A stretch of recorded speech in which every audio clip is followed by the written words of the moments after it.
Greetings, Chief Executives. Welcome back to Disenthrall. I will be Patrick Smith. This video is going to be a quick, short update to a video I did over a year ago now called How I Ran 2 Companies with a Bullet Journal. The bullet journal, just in quick summary, if you haven't seen that previous video, you should go watch it. It's a productivity enhancing, organizing tool that helps you sort of tackle life's daily challenges, making sure that nothing important falls off your plate. You don't forget about things. You don't procrastinate. You determine what's actually important to you and what really isn't. It's a really good, fast, easy way to manage everything you do pretty much day to day in your life. Its strength is that every single day you spend it takes about 5 minutes a day. Every single day, one of the first things I do is do my bullet journal, which, like I said, takes about 5 minutes. It involves listing all of the things that I need to do that day, migrating forward tasks from the previous day that were unfinished. And as part of that process, I'm not going to go through the whole thing because I already did it in that last video, but as part of that process, you're evaluating each thing that you're bringing over that is unfinished from previous days to make sure that it is actually, as Marcus Aurelius would say, essential. So why am I doing an update? Because that last video was, I don't know, it was like 45 minutes and it was in depth. I told you everything from what book you should get to write in, to what pen you should use, to a full hand-drawn breakdown of the entire process.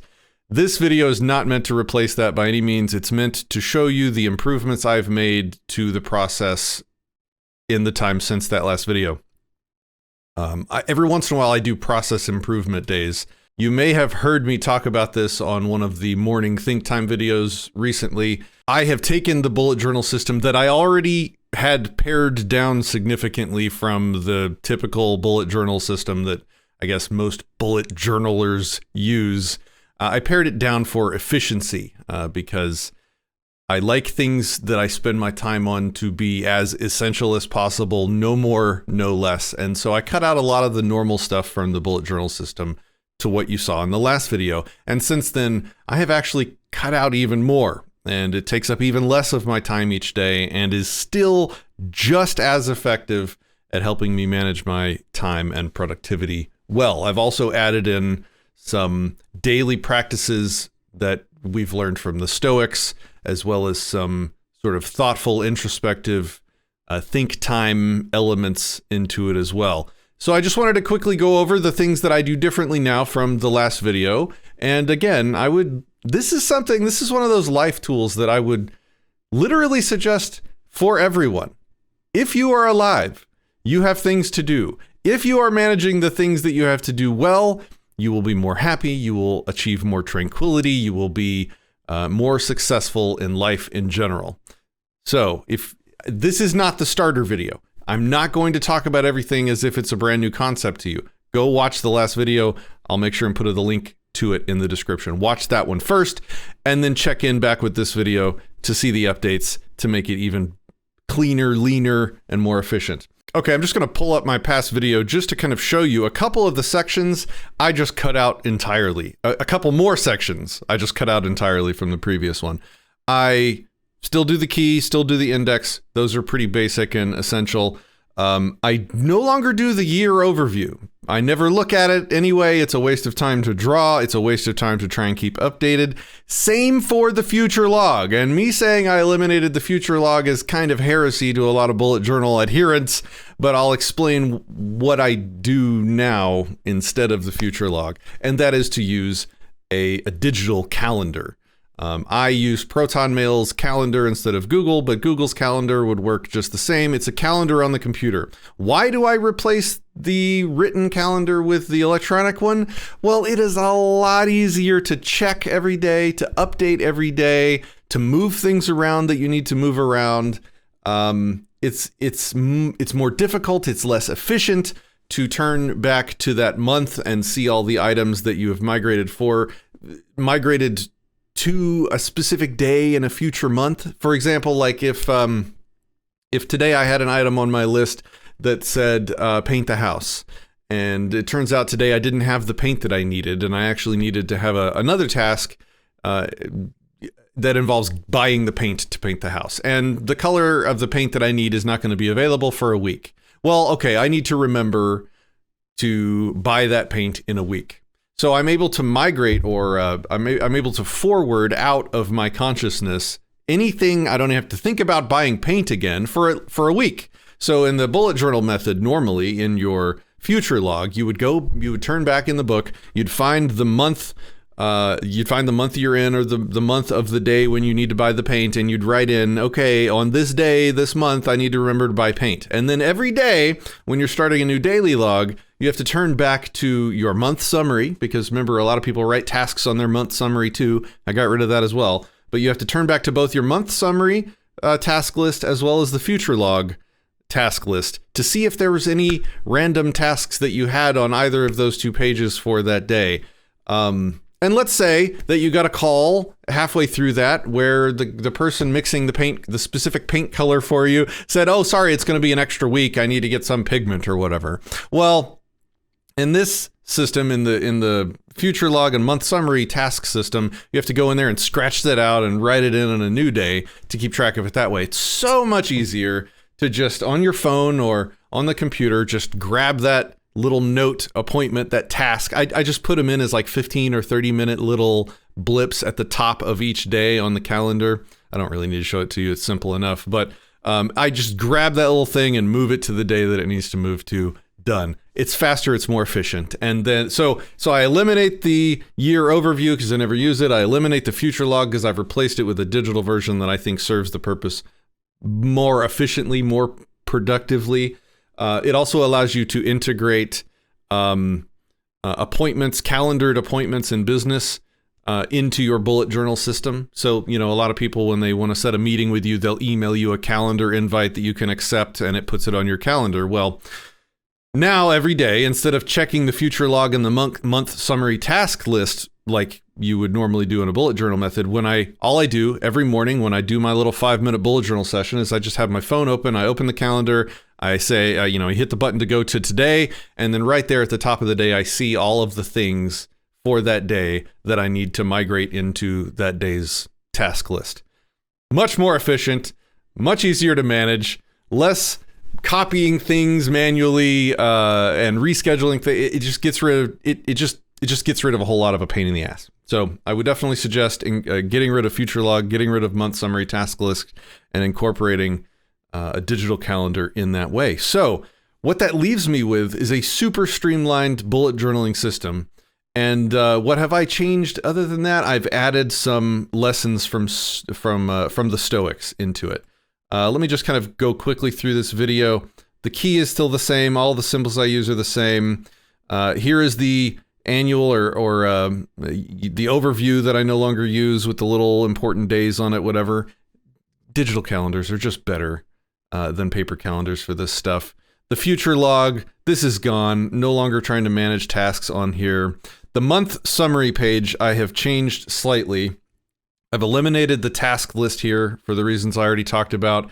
Let me pull up Photoshop and show you. Okay, here's a month summary page. Let's zoom in on it here. This is what my new month summary looks like. It's a single page. I don't even need a spread for it anymore. Hopefully you can see this well enough. So at the top, we have the month, we have the year. Under that, we have the month's goals. These are goals that are going to be personal or business oriented or productivity oriented. They're going to be things that I'm going to think about every day for this entire month. Things that I'm going to focus on, things that I want to improve on about myself, bringing a little bit of the self-work, the stoicism. In this case, it's for the month of April. I'm showing you my actual journal here, and I hope I've blurred everything that's too personal. But the month of April is about habits, reinforcing my habits, making good habits, getting rid of bad habits.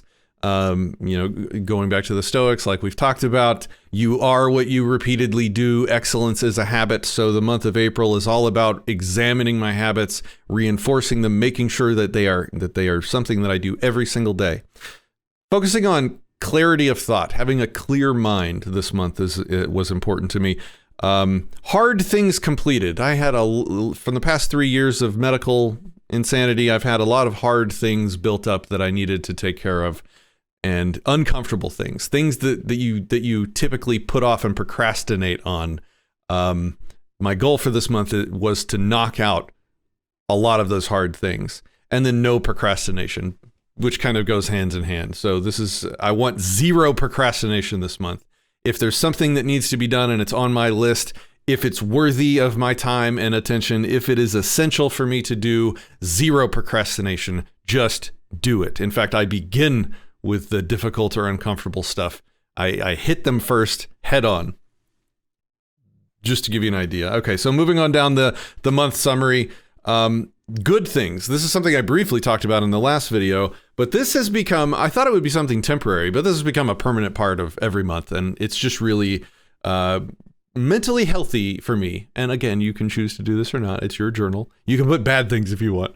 But what I put here is anything really good that happens during the month, I'll write it here. So in this case, Odyssey gave me access to stream on their platform. That was awesome. Made me super happy. I'm excited about that. Dagny's Make-A-Wish from the Make-A-Wish Foundation was granted this month. That was really cool. So I write it down here. This is something so that when you're in a bad moment in the month where maybe you're just down, maybe you're feeling unproductive, maybe you're feeling like the whole world's out to get you, you can flip to this page and say, this month was actually pretty good. Look at these amazing things that happened this month. Things aren't as bad as I thought. I also give every month a theme, and this is something that people that listen to the morning think times would be familiar with. And the theme for this month is my personal motto, which is "We were universum, we was wincum," which is by the power of truth, I will save the world or conquer the world, depending on how you translate the Latin. But so this month, the theme is truth. Truth in all things. I want truth in my perceptions of reality, truth in my perceptions of my relationships. I want to learn as many things and believe as many things that are true as possible, and I want to believe as few false things as possible. So every single day this month, I'm spending just a little bit of time considering the truth in everything that I interact with. So you can see, like, I've gotten rid of a lot of the productivity stuff from the month summary. I've even got rid of the calendar, the list of days. That's not important. I've got an electronic calendar that I look at for that stuff. If I want to know what day it is, I don't flip to my bullet journal anymore to find out, oh, it's the 14th. That's Monday. We have phones for that. We have calendars for that. And then the last thing that I include at the beginning of every month, usually the day before, the last day of the month, I will spend some time thinking about what habits I want to form or reinforce or perform for the next month. And I think in terms of 1 month at a time. Whatever I put on this list, I am committing myself to doing every single day for the duration of the month that we're talking about here. So, and this is basically what it looks like. Every single day, bullet journal. I write 15 minutes. It usually takes 5. And I give it a little BJ abbreviation. You'll see why in a little bit. Think time. This is when I just sit quietly by myself for 15 minutes and I think about whatever I need to think about. I process whatever I need to process. It's quiet time. It's me time. I don't like the term meditation, but if you're a meditator, you can do your thing. I call it think time. That's what I do. I think. It clears my head in the mornings and starts the day off right. Then I have my read philosophy time every morning, 15 minutes. I've been live streaming these every day, so you guys will be aware of them. I'll read something from philosophy, generally the Stoics, but I'll read really anything philosophy related. 15 minutes, just 15 minutes, a little blip in the mornings. Then I'll read a book. These last 3 are later in the day habits. I will read a book for 1 hour. Every single day I try and read something for at least an hour. I also try and spend 15 minutes journaling, but it's not the normal journaling. It's a more specific, productive journaling that I guess we can talk about at the end of this video. And then sun and fresh air. I found myself, because I'm a computer nerd, I'm an IT guy, I spend a lot of time indoors in my office here in front of my computer. And there were times where I would go like multiple days, a week even, without ever even needing to go outside. Like, I just wouldn't get enough sun. And I noticed that was affecting my mood. On the days when I would go outside and I would spend some time outside, especially working on projects or just getting some sunlight and fresh air, my entire mood and outlook on life would be elevated. So I made it a daily habit for the month. Obviously, it doesn't work for rainy days or whatever. But anyway, the idea is just to give you an idea of the types of daily habits that you could have. I would definitely suggest, and this is right out of the Stoics, and this is a major life lesson, every single person should have habits that they do every day that work towards making them a more excellent human being.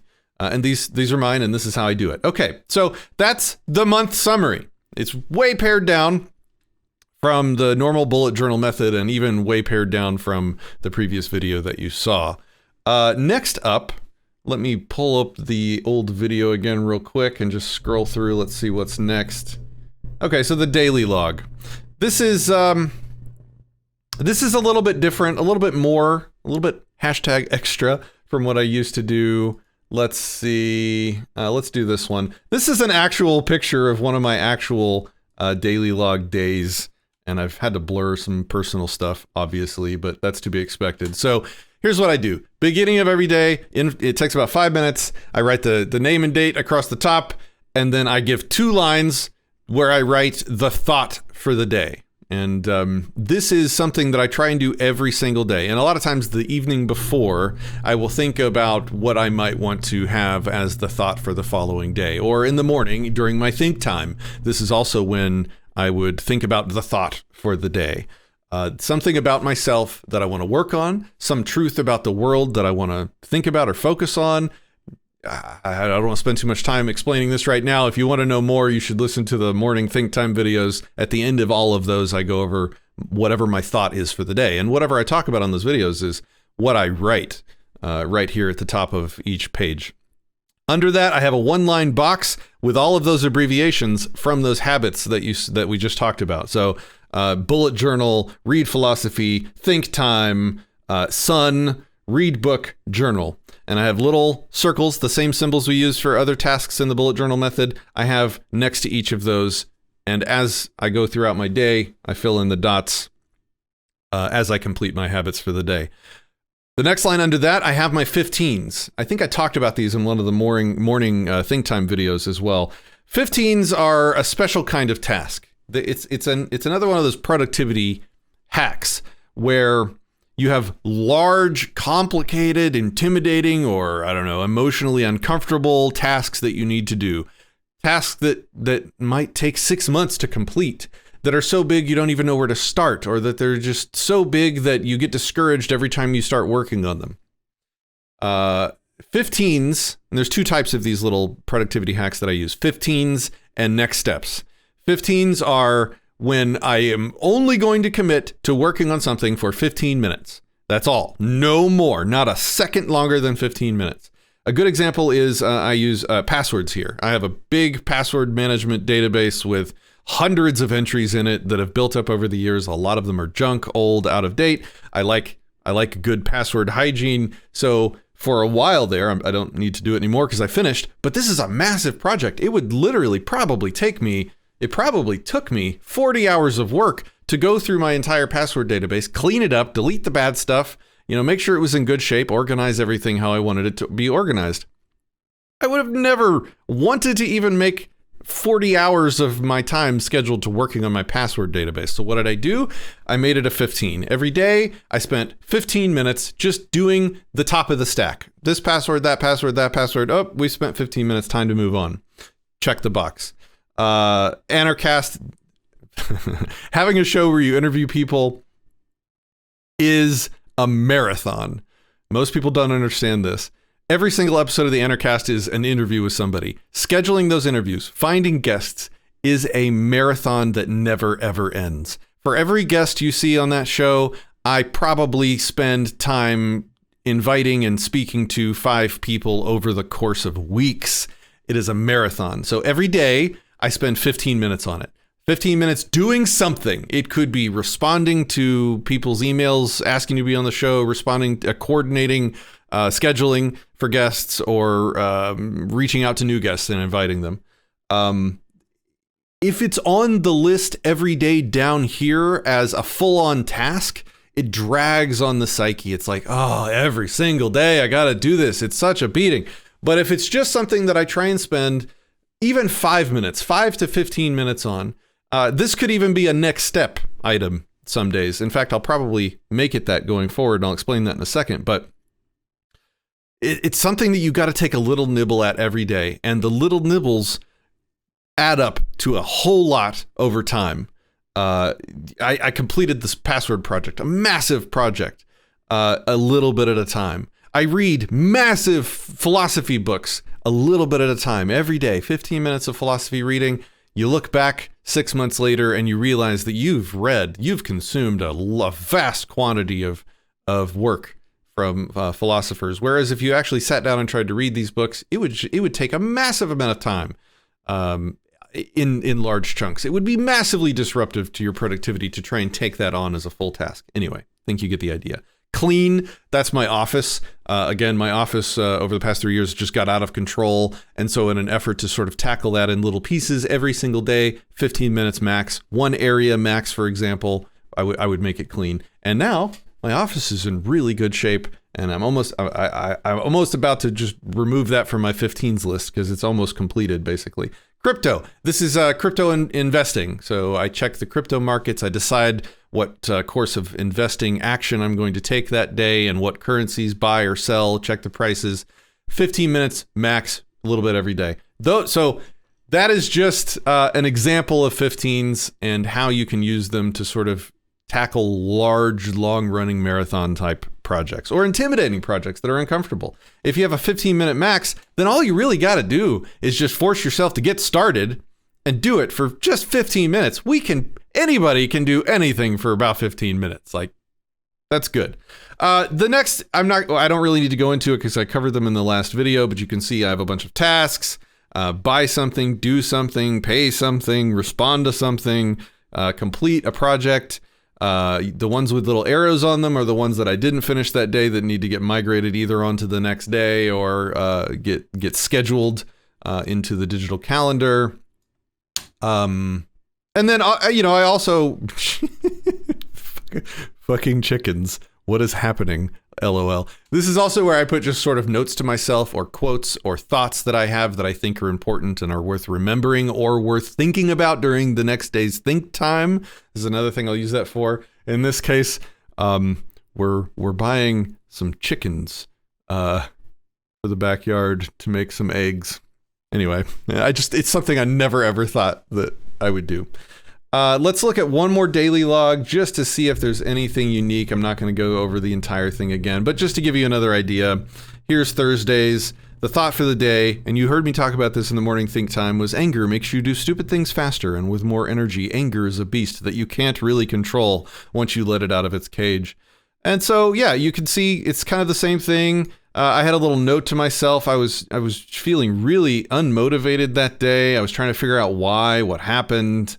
I was worried about procrastination creeping back in. And then I also heard a really good quote from, I think it was Walter Block when he was talking about writing a book. He was really struggling writing a book. And so he told himself, look, I'll just write this book. I won't try and make this one perfect. I will make the next book that I write perfect. This one, I'm just going to get it done. I'm just going to write it and just get it done so I can move on.